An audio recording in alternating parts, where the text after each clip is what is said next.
حضور علیہ الصلاۃ والسلام کے وصال کے فوراً بعد منافقین نے بہت باریک چال چلی، مسلمانوں کی صفوں میں گھس گئے۔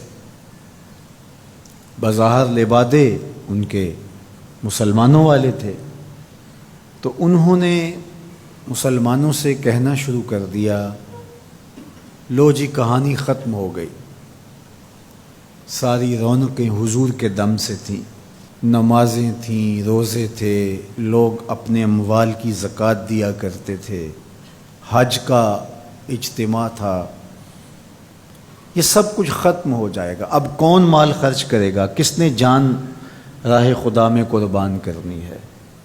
کوئی سحر کے وقت اٹھ کے کیوں مسجد میں آئے گا؟ بظاہر لگتا تھا کہ یہ بڑی ہمدردی اور دلجوئی سے حقیقت حال کو بیان کر رہے ہیں، لیکن اس کے اندر چھپا ہوا ظاہر تھا۔ جو نئے قبائل اسلام لائے تھے، یہ خبر جب ادھر پہنچی تو انہوں نے ارتداد کا رستہ اختیار کر لیا۔ بہت سارے قبیلے، آپ پڑھیں تاریخ، مرتد ہو گئے۔ کسی نے زکوٰۃ دینے سے انکار کر دیا، مسیلمہ کذاب نے اپنی جھوٹی نبوت کا دعویٰ کھڑا کر دیا۔ حضرت صدیق اکبر کا دل زخمی ہے، کلیجہ زخمی ہے، لیکن اب اس صورتحال کا جب آپ نے مشاہدہ کیا تو آپ آگے بڑھے اور ایک اونچے ٹیلے پہ کھڑے ہوئے لوگوں کو اشارہ کیا۔ لوگوں نے جناب ابو بکر رضی اللہ تعالیٰ عنہ کو دیکھا تو ادھر لپک کے آ گئے۔ تو حضرت ابو بکر صدیق رضی اللہ تعالیٰ عنہ نے مختصر خطاب کرتے ہوئے آپ نے کہا، لوگوں مجھے ایک بات بتاؤ، تم اللہ کی عبادت کرتے تھے کہ رسول اللہ کی عبادت کرتے تھے؟ لوگوں نے کہا کہ ہم اللہ کی عبادت کرتے تھے۔ تو کہا کہ اگر تو تم رسول اللہ کی عبادت کرتے تھے تو حضور وصال کر گئے، اور اگر تم اللہ کی عبادت کرتے تھے تو وہ آج بھی حی ہے، لا یموت ہے، اسے موت ہے ہی نہیں۔ پھر کہا، جس دین کے لیے میرے اور آپ کے آقا و مولا نے اپنی ساری زندگی لگا دی، کیا حضور کے وصال کر جانے کے بعد تم اس دین کو چھوڑ دو گے؟ تو لوگوں نے کہا، کیوں چھوڑیں گے؟ تو کہا، پھر اٹھو اور دین کا جھنڈا لے کے پوری دنیا پہ چھا جاؤ۔ تو آپ نے لوگوں کو سنبھالا۔ تو حضرت عبداللہ ابن مسعود رضی اللہ تعالیٰ عنہ فرماتے ہیں کہ اگر حضرت ابو بکر رضی اللہ تعالیٰ عنہ کے ذریعے سے اللہ ہمارے اوپر احسان نہ کرتا تو ہم ہلاک ہو جاتے۔ اس امت کو بکھرنے سے بچایا ہے، شیرازہ متحد رکھا ہے، تو وہ ذات سیدنا صدیق اکبر رضی اللہ تعالیٰ عنہ۔ اور حضور یہ سارے اشارے دے کر گئے تھے۔ ایک خاتون آئی، کوئی کام تھا اس کو، اس نے کہا، تو حضور نے فرمایا پھر آنا۔ تو اس نے کہا کہ اگر میں پھر آؤں تو آپ نہ ہوں، اس کی مراد یہ تھی کہ آپ وصال کر گئے ہوں۔ تو آقا کریم علیہ السلام نے فرمایا، اگر میں نہ ہوا ابو بکر تو ہوں گے، میں نہ ہوا تو ابو بکر کے پاس آ جانا۔ اللہ اکبر۔ حضور نے حضرت ابو بکر رضی اللہ تعالیٰ عنہ کو اپنی زندگی میں مصلی پہ کھڑا کیا۔ ترمذی کے لفظ ہیں، حضور نے ارشاد فرمایا، لا ینبغی لقوم فیہم ابو بکر ان یؤمہم غیرہ، کسی قوم کے لیے مناسب ہی نہیں ہے کہ ابو بکر ان کے اندر رہتا ہو اور امامت کوئی اور کروائے۔ مروا ابا بکر فلیصلی بالناس، ابو بکر کو حکم دو کہ وہ لوگوں کو نماز پڑھائے۔ اور پھر مصلی پہ جا کے حضرت ابو بکر کھڑے ہوئے۔ 17 نمازیں حضور علیہ الصلوۃ والسلام کی حیات طیبہ کے اندر حضرت ابو بکر نے پڑھائی ہیں۔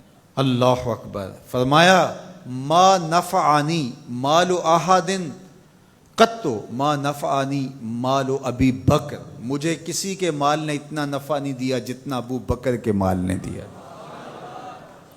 اللہ کے علاوہ اگر میں کسی کو خلیل بناتا تو ابو بکر کو بناتا، لیکن اللہ میرا خلیل ہے، جنہیں سیدہ کہول اہل الجنہ کہا گیا، جنت کے بوڑھوں کے سردار بنائے گئے۔ حضور نبی رحمت صلی اللہ علیہ وآلہ وسلم کی نیابت اور حضور علیہ الصلوۃ والسلام کی خلافت کا تاج ان کے سر پہ رکھا گیا، جن کی صحابیت کو میرے رب نے قرآن میں بیان فرمایا، اذ یقول لصاحبہ لا تحزن ان اللہ معنا۔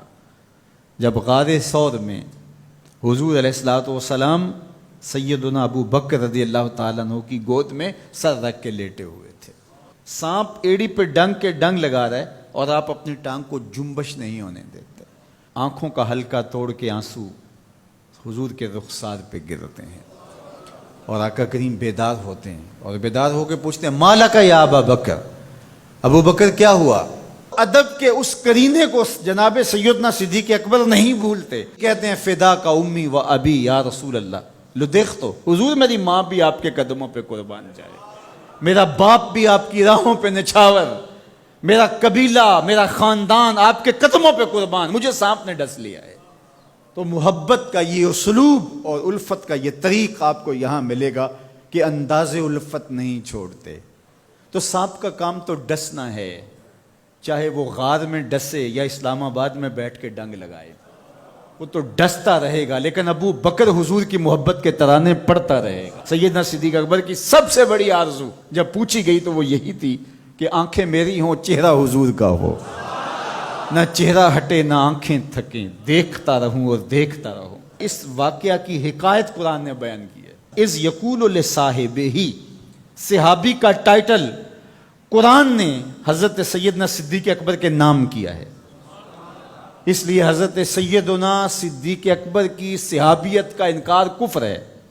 جو حضرت صدیق اکبر کو کافر کہتا ہے وہ خود کافر ہے، اس لیے کہ ان کا ایمان، ان کا اسلام اور ان کی صحابیت قرآن کی قطعی نص سے ثابت ہے، اور ان لفظوں کے ساتھ ثابت ہے۔ اذ یقول لصاحبہ لا تحزن، کہا گھبرانے کی ضرورت نہیں، ان اللہ معنا، اللہ ہمارے ساتھ ہے، اللہ ہمارے ساتھ ہے۔ اور پھر کہا وَالثَّانِي اثْنَيْنِ إِذْ هُمَا فِي الْغَارِ، دو میں سے دوسرا، اللہ اکبر، اللہ نے دو میں سے دوسرا کہا ہے، یہ شان ہے سیدنا صدیق اکبر کی، جو ثانی اثنین ہیں غار میں۔ اللہ اکبر، یار کہتے ہیں حضور کا سایہ نہیں تھا، لیکن جناب ابو بکر سائے کی طرح حضور کے ساتھ رہے، قبر کے بھی ساتھی، بدر کے بھی ساتھی، سفر کے بھی ساتھی، حضر کے بھی ساتھی۔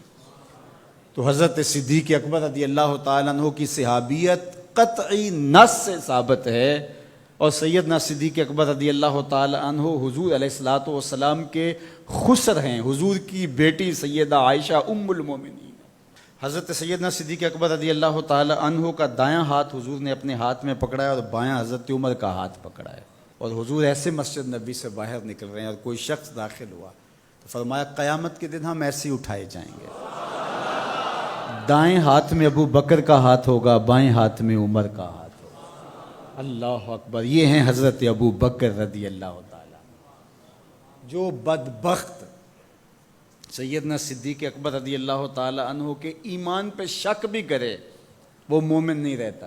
یہ وقت بھی آنا تھا ہمارے اوپر کہ پاکستان کے دارالحکومت میں کھڑے ہو کر کے سیدنا صدیق اکبر رضی اللہ تعالیٰ عنہ کے بارے میں ایسے نازیبہ کلمات کہے جانے تھے، استغفر اللہ، العیاذ باللہ۔ حضور علیہ الصلوۃ والسلام نے ارشاد فرمایا اذا رأیتم الذین یسبون صحابی فقولوا لعنۃ اللہ علی شرکم۔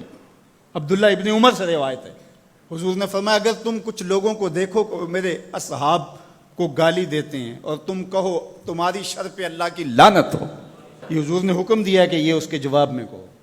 اور ایک حدیث کے لفظ ہیں، حضور علیہ السلام نے ارشاد فرمایا من سب اصحابی فعلیہ لعنت اللہ والملائکۃ والناس اجمعین، جو میرے اصحاب کو گالی دے اس پر اللہ کی بھی لعنت، فرشتوں کی بھی لعنت، اور تمام مخلوقات کی بھی لعنت۔ تو یہ ملعون جو حضرت سیدنا صدیق اکبر اور دیگر اصحاب کو بھونکتے ہیں اور ان کے بارے میں نازیبہ کلمات کہتے ہیں، ان کی شر سے اس ملک کو پاک کرنا چاہیے۔ چنگاری جب بھڑکائی جاتی ہے تو پھر پورے شہر جل جاتے ہیں۔ 7-8 سال قبل کی کہانی ہمیں یاد ہے کہ کیا دردناک لمحات ہوتے تھے، روزانہ لاشیں اٹھانی پڑتی تھی، وہ ایسے ہی ناعاقبت اندیش لوگوں کی وجہ سے ہوا۔ اگر اداروں نے اس میں تساہل برتا، سستی سے کام لیا، یا کسی شخص کی خوشنودی کے لیے انہوں نے پسو پیش کیا تو یا معاملے کو گول مول کرنا چاہا تو حالات کنٹرول میں نہیں رہیں گے۔ یہ بھڑکائی ہوئی آگ ملک کو خاکستر بنا سکتی ہے۔ اللہ میرے وطن کی حفاظت فرمائے۔ یہ ملک قربانیوں سے حاصل کیا گیا ہے، اور اس کے امن کو بحال کرنے کے لیے ہمارے اداروں نے بہت محنت کی ہے، بہت لوگوں نے قربانیاں دی ہیں۔ تو ایسے ناہنجار لوگوں، ایسے بدبخت لوگوں کو فوراً قانون اپنی گرفت میں لے، اور ایسے بد زبانوں کو لگام دینی چاہیے کہ جو اصحاب رسول کو بھونکتے ہیں اور اتنے سخت جملے کہتے ہیں۔ معاذ اللہ سیدنا صدیق اکبر کو کافر کہا جائے گا؟ جو صدیق میرے نبی کے دل کا چین ہے، جو اسلام کی بہار ہے۔ عبداللہ ابن مسعود فرماتے ہیں ہم بچے ہی ابو بکر کی وجہ سے تھے، ورنہ ہلاک ہو جاتے۔ جس ابو بکر رضی اللہ تعالیٰ عنہ کو حضور نے مصلی پہ کھڑا کیا، جس ابو بکر رضی اللہ تعالیٰ عنہ پہ اتنا اعتماد تھا کہ ہجرت والی رات ان کا انتخاب کیا۔ حضرت سیدنا عمر رضی اللہ تعالیٰ عنہ نے حضرت ابو بکر رضی اللہ تعالیٰ عنہ کا ذکر کیا اور رو پڑے اور کہا کہ ابو بکر میری زندگی کی ساری نیکیاں لے لے اور غار والی ایک نیکی مجھے دے دے۔ اور پھر کہا کرتے تھے کہ کاش کہ میں ابو بکر کے سینے کا بال ہوتا۔ ابن جوزی نے لکھا ہے کہ ہمارے بزرگ اور اسلاف جو تھے وہ ابو بکر و عمر رضی اللہ تعالی عنہما کی محبت اپنی اولاد کو یوں سکھایا کرتے تھے جیسے قرآن کی آیتیں سکھائی جاتی۔ ان کی محبت اولادوں کے سینوں میں راسخ کیا کرتے تھے۔ معمولی سی میل بھی سیدنا صدیق اکبر کے بارے میں برباد کر دیتی ہے۔ اللہ کے نبی کا ہر صحابی با کمال ہے، لیکن ابو بکر ہے۔ جے شک ہووی تے چل مدینے، جے شک ہووی تے چل مدینے، آ ویخ لے جوڑ مزاراں دا، بن یار نبی دیاں یاراں دا۔ تو ان سے ہماری محبت کا رشتہ استوار ہے۔ تو جس شخص نے بھی یہ جملہ کہا ہم اس کی مذمت کرتے ہیں۔